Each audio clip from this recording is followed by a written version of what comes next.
Loch no vanog, loch no viren, court no nowly bona. Loch on Spirits fuime agus cheol il trahach agus il dahach agus il dache. Seoladh cheoldráma Fíoruisce. Shsunuk shiog he serum rindle sunnas agus. Tá mitréise apar amór gailinge a chuma bonathair an scéal an Locha.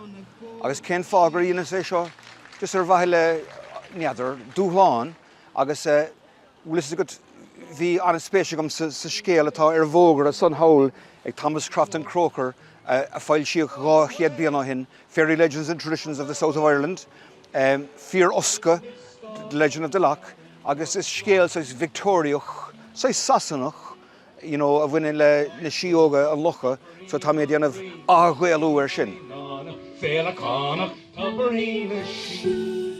Woven from willow and woven from gold. Chuirmar dromáling de chéile agus sin album Fíoruisce mé rá hí sa mion trí le Brian Casey agus an son fuairmar Ellie an Tor.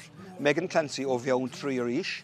In si trí fí sa áling a líne tá timppel scape timppel an Locha agus Fíoruisce agus ólas mar eolar an cheoldráma agus is féidir an cód a scanna do fón agus éisiach le gníomh héan ag an hiad stáisiún gníomh dó agus gníomh trí so tá an ceol an san le clos.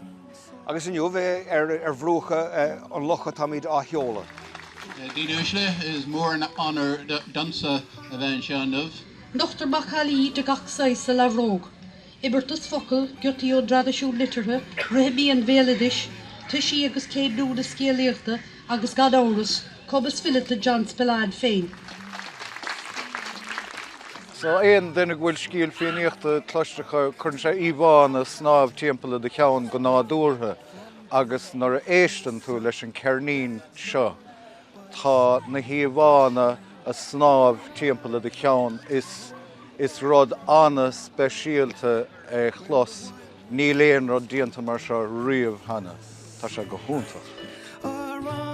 Bhí áthas an dánarm gur fuair cuire chun bheith páirteach den is túnscadh úntaach a hása agus tá John trééis an irid san ibrianamh agus an rud ar fada go deire tá sé go léir tacht le chéile tá sé go húntaach tá sé do chreite.